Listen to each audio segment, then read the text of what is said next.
Bonjour les graphes, ravi de vous retrouver pour cette nouvelle vidéo hebdomadaire. Et on va faire un petit point sur la première partie, donc macro, indice et quelques trucs à regarder. Et la deuxième partie sur action. Donc on va commencer par regarder les taux. Donc les taux, ils sont en train de se tendre. Donc on a les taux longs qui sont en train d'augmenter. Alors évidemment, c'est le fait que l'inflation tient toujours. C'est le fait qu'on a le plafond de la dette qui s'approche, donc on a quelques tensions. C'est essentiellement des tensions sur les taux courts, mais on voit qu'on a un impact sur les taux longs également, avec cette crainte que cela pourrait engendrer. Alors, bien entendu, on va nous jouer la drama queen jusqu'au bout, potentiellement. Peut-être même qu'on dépassera la limite et qu'on s'entendra que quelques jours plus tard. Ce qui, moi, m'intéresse, c'est que d'un point de vue purement graphique, je pars du principe qu'on va jouer le drame jusqu'à l'oblique pour valider la figure en triangle. Et sur cet oblique-là, on jouera probablement le deal avec le soulagement que cela peut amener. Toujours est-il que tant qu'on va être sous la zone des 98, on évolue toujours dans le bas de la figure. Si jamais cette figure-là casse par le bas, c'est plutôt pas bon parce que ça invaliderait tout ce que le marché peut se dire ces derniers temps. Alors d'une part, ça validerait certainement le fait qu'on va au bout du suspense et même au-delà sur le plafond de la dette et donc on joue à se faire peur. Mais au-delà de cela, ça voudrait dire qu'on a peur que l'inflation tout simplement continue à stagner pendant suffisamment de temps qui pousse la Banque centrale américaine à continuer de monter ses taux au-delà des 0,25 qu'on avait prévu pour juin et après on avait prévu une pause. Je pars du principe à titre personnel que on va surtout faire de la pause pour regarder parce que on le sait, on est dans du ballottement pendant plusieurs mois. Ça va prendre un petit peu de temps. Donc là, moi je vois bien, si vous voulez, les taux augmenter et donc le prix des obligations baisser jusqu'à cette oblique-là. Et c'est là où ça va m'intéresser. C'est quelle va être la réaction sur cette zone de soutien-là, ou est-ce qu'on perce tout ça par le bas. Tant qu'on est dans la figure, en fait, c'est le scénario stagflation. C'est-à-dire que on a certes un ralentissement économique, mais c'est dans les clous. On a certes une inflation qui stagne, où on se dit qu'elle baisse plus suffisamment vite, mais c'est plus ou moins dans les clous. Donc en fait, on est un petit peu dans l'œil du cyclone. Tant qu'on ne casse pas par le haut, on ne joue pas l'aspect récession dure, hard landing, etc. Et tant qu'on ne casse pas par le bas, on ne joue pas l'aspect remontée de l'inflation et donc la Fed qui ne ferait pas sa pause et continuerait de monter ses taux au-delà de 5,525. Là, je pars du principe, si vous voulez, que le marché obligataire peut toujours nous indiquer qu'il pense que ça va arriver, mais on sait très bien que les banques centrales sont pieds et poings liés et ne peuvent pas continuer de monter leurs taux de manière trop prononcée parce que à ce moment-là, oui, on va commencer à avoir un vrai impact et à casser quelque chose à un moment donné dans l'économie. Ce qui est très intéressant, si vous voulez, c'est que pour l'instant, le seul mot qui revient, c'est résilience. Et même quand on regarde le marché immobilier, c'est le mot qui ressort, c'est résilience. Maintenant, ce qu'il va falloir, si vous voulez, c'est patienter, parce qu'on a cette résilience-là, parce qu'on sort du Covid, où on a rasé gratuit pendant 2 années. Tout le monde a pu en sortir avec des bilans plus forts, ce qui fait que, si vous voulez, on est capable de résister un petit peu plus longtemps à l'impact. Mais si ces taux continuent de monter, ou si on les maintient à des taux élevés, alors 5% sur encore 6 mois, etc., c'est là où il va falloir voir est-ce que cette résilience persiste ou pas, ou est-ce qu'on commence à craquer. Donc c'est pour ça qu'on avait repoussé tous les sujets, tous les débats, on avait repoussé tout ça à la fin de l'année sur récession ou pas récession, et c'est pour ça que l'idée c'était de dire, là les marchés jouent le fait que la Banque centrale américaine va même baisser les taux d'ici la fin de l'année, il y a fort à parier que d'ici quelques semaines on s'inquiétera que non, elle les baissera pas fin d'année, elle les baissera peut-être en 2024, encore faudra-t-il qu'il y ait le ralentissement anticipé qui commence un petit peu à se renforcer. Pour l'instant, le maître mot, tant qu'on est dans la figure, c'est résilience de l'inflation et résilience économique également. Donc c'est le ballottement, c'est la stagnation au milieu. Et on attend la sortie. Et on va le savoir incessamment sous peu sur cet été, en fait. Je pars du principe que le pivot est réellement sur cet été. Donc là, en attendant On a le marché, on va passer directement au Nasdaq, et le Nasdaq qui est en train de partir en mode FOMO. C'était un risque, enfin c'était un risque, c'était un aspect dont on avait parlé en se disant si on casse le biseau ascendant par le haut, en règle générale, ça part derrière en exponentiel et c'est short squeeze. Donc on a eu la première poussée, on a eu derrière le pullback qui s'est fait et là, résultat Nvidia, et titre Nvidia qui prend plus 25% et qui reprend derrière toutes les valeurs semi-conducteurs qui ont pris en moyenne plus 10% entre hier et aujourd'hui. Donc du coup, forcément le Nasdaq, qui est bien surpondérant en valeur tech et notamment en semi-conducteurs, en profite et nous fait deux belles journées avec gap et dorénavant, on est en train d'arriver là vers la zone de gap, sur la zone de 14 300 points, qui à mon avis, on est en train d'aller le chercher. Est-ce qu'on fait un stop où on pousse vraiment le FOMO jusqu'au bout pour aller chercher 14 000 jusqu'aux 14 600 même éventuellement, ou est-ce qu'on fait en mode pause et on construit ça en mode escalier? Ça, ça sera la question à voir pour plus tard.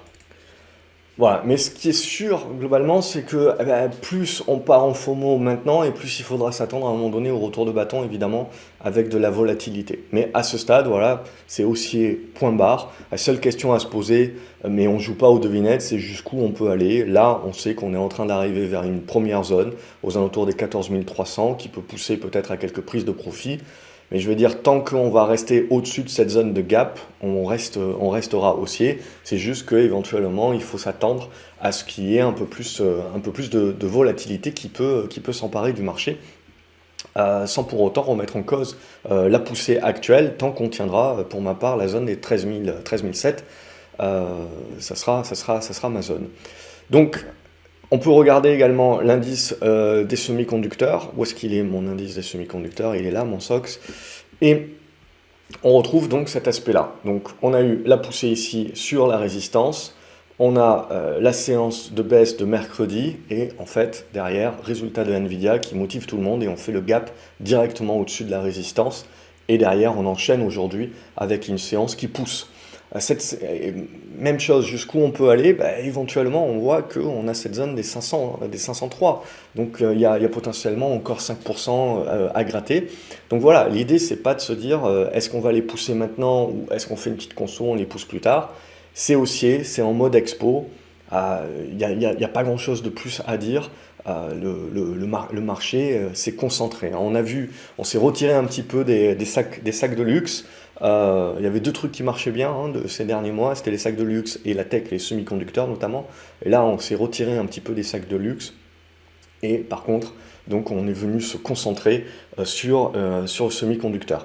Alors bien entendu, si on regarde d'un point de vue fondamental, à un moment donné ou à un autre, si vous voulez, on ne pourra pas justifier très longtemps que l'on est en train de payer un certain nombre de sociétés 10 fois les chiffres d'affaires.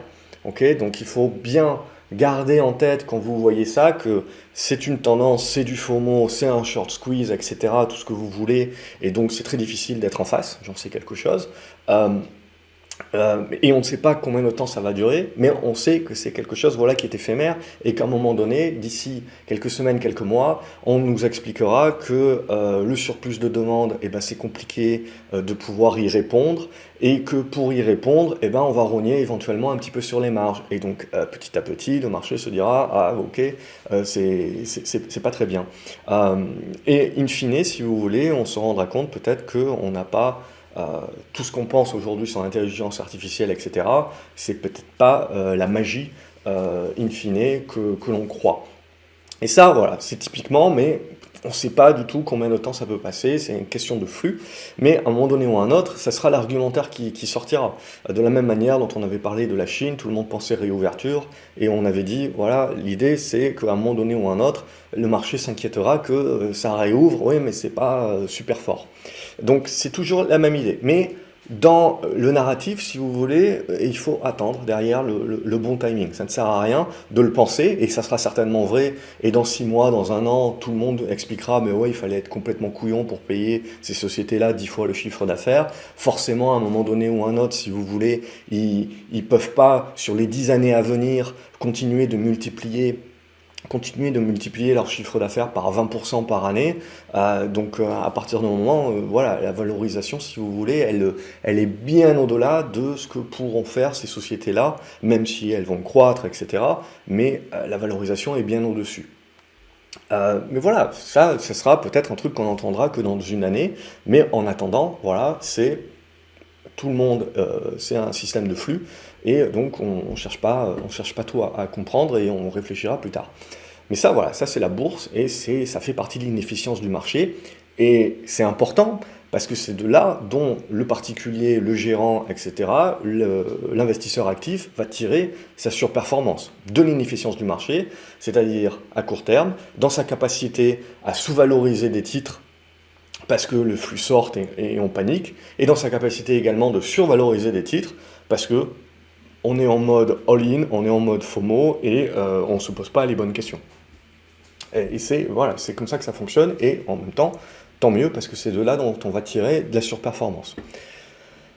Donc ça, voilà, ça pour moi, ce sont les éléments qui sont les plus importants. Donc à un moment donné ou à un autre, évidemment, vous aurez la consolidation, la correction, mais dorénavant, on a validé la zone des 440, là, 445, comme le support. C'est-à-dire qu'à un moment donné, on aura un pullback qui permettra de revenir sur cette zone, qui créera de la volatilité, mais tant qu'on va être au-dessus de cette zone-là, on est haussier, on est sur une tendance haussière, et on a fait, pour certains, on a fait une tasse avec anse, et on est en train de la casser par le haut. Donc je veux dire, en termes d'objectifs, c'est absolument impossible aujourd'hui de dire où est-ce qu'on va s'arrêter et qu'on se cassera la gueule. On est dans un cycle haussier et on ne sait pas dire à ce moment précis combien de temps ça va durer. Et éventuellement, on retrouvera les plus hauts de 2021, de fin 2021. Je ne sais pas le dire aujourd'hui, il va falloir procéder par étapes. Mais à ce stade-là, tant qu'on va tenir la zone des 440-445, c'est haussier, point barre.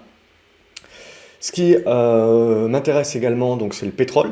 Donc le pétrole, on avait un certain nombre d'éléments de congestion ici, et pour l'instant, ça part pas. Alors voilà, c'est ça va être aussi une question intéressante, c'est que l'on voit, donc la tech, c'est tout pour la tech, et ces derniers jours, on avait un léger mieux un petit peu sur les valeurs pétrole cycliques. L'auto a continué de bien fonctionner aujourd'hui. Mais le pétrole, voilà, il est revenu un petit peu dans son ventre mou. Donc ça va être important pour la suite également. C'est de se dire, voilà, on a une bonne congestion, mais il va falloir réussir à déborder cette zone des 80$ pour nous remettre un petit peu dans des dispositions où on commencera à croire qu'on a potentiellement un retournement sur le pétrole. Alors, récession, ralentissement économique, etc., ça, il faut le mettre de côté. Il faut intégrer que vous pouvez toujours avoir un rebond du pétrole qui fera peur que l'inflation va repartir, qui fera peur donc que les banques centrales vont remonter leur taux, mais in fine qui fera peur en disant ça va accélérer la récession. Voilà. Mais ça, voilà, le narratif aussi, il a besoin de plusieurs étapes, et donc on va le faire en plusieurs étapes. Pour l'instant, c'est toujours une tendance baissière à l'intérieur d'un biseau descendant, mais il ne faut pas dire jamais. Si on commence à casser ici par le haut, le narratif va commencer à changer. Et là aussi, comme de par hasard, on arrive un petit peu sur l'alignement des planètes, sur les décisions, sur les pivots, sur cet été. Et donc ça va être très intéressant de suivre cet été tout cela, parce qu'on pourrait éventuellement avoir à un moment donné ce changement de narratif. Pour l'instant, ce n'est pas le cas. On est en train de travailler des zones intéressantes, on n'arrive pas à passer, mais ça continue de se regarder pour moi. Donc je ne tuerai pas le pétrole tout de suite, ou en tout cas, pour l'instant, je ne le tuerai pas, je me mets en surveillance. Si on passe en dessous des 70$, là, ça sera un petit peu plus compliqué, évidemment. Ça sera bien remis à plus tard, mais à ce stade, voilà, on regarde. Donc, est-ce que ça sera ce coup-ci ou ça sera pour plus tard? Ça, il va falloir le décider au fur et à mesure. On peut regarder dorénavant donc, le CAC 40, donc CAC 40 qui sous-performe les autres indices à cause du luxe cette semaine. Donc, on a eu une bonne poussée baissière à cause des reprises de souffle sur le luxe en mode porte de sortie de secours un petit peu trop étroite. Et on a le rebond qui est en train de se matérialiser. Mais voilà, c'est là où ça devient intéressant. Le rebond, vous voyez, est en train de revenir sous l'ancienne oblique support qui devient résistance. Et donc toute la question maintenant, c'est de savoir, est-ce qu'on est dans la capacité de retraverser ça comme dans du beurre et donc de se remettre dans des bonnes dispositions, ou est-ce qu'on bloque à cause du luxe probablement, et que le luxe se met à bloquer, et donc on continue de rentrer un petit peu dans cette configuration de conso corrective avec le luxe en tête de ponte qui fait sous-performer le CAC 40 alors que vous avez d'autres valeurs, hein. Les banques ont bien fonctionné, l'auto fonctionne bien, le pétrole se cherche un petit peu, mais voilà, c'est là l'illusion des indices, si vous voulez, marche à l'envers, c'est-à-dire que précédemment, on avait l'impression que tout allait bien, mais en fait, c'était essentiellement les valeurs du luxe qui performaient très bien. Et là, petit à petit, là, donc, on a ce changement où, si on regarde que l'indice, on a l'impression que le ciel va nous tomber sur la tête. Et si vous regardez à l'intérieur de l'indice, bon, mis à part le luxe, il y a quand même encore de très belles configurations. Après, clairement, aujourd'hui, le marché, là, depuis ce mois de mai, il avait déjà mis en place les choses, mais là, on est parti réellement en mode expo sur la tech. Donc, c'est all-in sur la tech. On verra combien de temps ça dure et la volatilité que ça amènera. Mais voilà, pour l'instant, c'est ça. Donc, on est venu refermer ce gap ici cette semaine. On a la zone, hein, on en avait parlé, 7002, 7150, qui est pour moi la zone de soutien à ce stade-là. Donc là, on fait le rebond et donc voilà. Là, il va falloir attendre de voir comment ça mature. Pour l'instant, tant qu'on est sous les 7400 points, on est dans une tendance qui est neutralisée. Donc entre les 7002, 7004, je dirais que c'est assez neutre. On est en mode rebond technique à ce stade-là. Il faudrait repasser au-dessus des 7004 pour se remettre dans des meilleures dispositions et se dire qu'on peut éventuellement relancer la tendance. Là, ça serait un vrai signal acheteur, hein. En mode bouquet final, hein. Derrière, je commencerai à me dire à ce moment-là que c'est un vrai signal en mode bouquet final. Ou au contraire, on bloque, le luxe continue de nous bloquer et donc on valide cette neutralisation avec dégradation. Et on va se dire qu'on va revenir visiter 7002, 7150. Et là, ça sera un niveau important. Et si on le casse par le bas, on reviendra visiter certainement les 7000 points, qui sera le niveau important aussi d'un point de vue psychologique. Mais sinon, d'un point de vue tendance de fond, on reste sur une tendance haussière. Donc voilà, c'était l'idée également que les baisses continuent d'être vues comme des opportunités. Donc on a des rebonds qui se mettent en place. Et la vraie question, donc, comme on en avait parlé, la vraie question, c'est dans ces rebonds-là, de pouvoir analyser ensuite leur force. Donc là, aujourd'hui, j'interprète qu'on a eu une bonne force, mais ce n'est pas suffisant. Il va falloir refermer le gap et passer au-dessus des 7004. Donc il faudra voir. Lundi, on sera orphelin des États-Unis qui sont en Memorial Day. Donc il faudra voir si une journée sans les US, le CAC 40 est dans cette capacité de pouvoir traverser ces résistances ou au contraire de rien faire en attendant papa. Donc voilà ce que je voulais dire. Au niveau euro-dollar également, on a des choses très intéressantes sur l'euro-dollar qui sont en train de se construire. Alors j'enlève les obliques qui sont un petit peu trop obtus. On en avait parlé déjà précédemment. Ma figure là en triangle ascendant, voilà, je la veux la plus large possible et avec mon oblique moins obtus. Donc le dollar continue de performer. C'est ce qui permet aussi aux États-Unis de rameuter pas mal. Mais même chose, vous voyez, donc on va chercher du refuge sur le dollar, on va chercher également du refuge, donc on a les taux qui montent, et on a à peu près le même graphique. Et vous regardez, comme pour les taux, on n'est pas très loin de revenir sur le support oblique, et c'est là où ça va se jouer. Donc, bloquer ici, le valider en support, ça validerait la figure. Faire le rebond technique, on serait toujours en dessous de résistance, donc il ne faut pas croire que ça va se retourner comme une crêpe, etc. Mais l'idée, c'est ça, hein, c'est que vous voyez, on est toujours dans cette figure-là, et que c'est la cassure qui se fera probablement cet été qui nous donnera la suite. Si vous cassez ici par le bas, et bien on continue de rechercher le dollar. Alors ça ne sera pas fini, j'ajusterai peut-être ma figure, mais le scénario sera toujours un petit peu le même tant qu'on tient la zone des 1,05. Donc il ne faudra pas parler encore de fin de l'euro et compagnie, c'est toujours la même chose. Ici, tout le monde commençait à expliquer fin du dollar, paf, allez. Donc c'est toujours la même idée. Et puis au moment où voilà, maintenant le dollar est en train de reprendre du poil de la bête, les mecs ils se rabattent en disant voilà la faiblesse de l'euro, etc. Et puis paf, ça repartira de l'autre côté. Donc là, ce qui m'intéresse pour moi, c'est juste de bien comprendre que vous êtes dans une neutralisation de la tendance. Donc on voit bien qu'entre 1,05 et 1,11, 1,12, vous n'avez pas vraiment de décisionnel. On est dans une neutralisation, donc on est en train de construire par zigzag la figure, et ce n'est que la cassure de cette figure qui nous donnera la tendance derrière à privilégier. Cassure par le bas, on repart en mode faiblesse de l'euro, dollar en mode refuge et compagnie, donc ça sera certainement la peur de la récession, etc.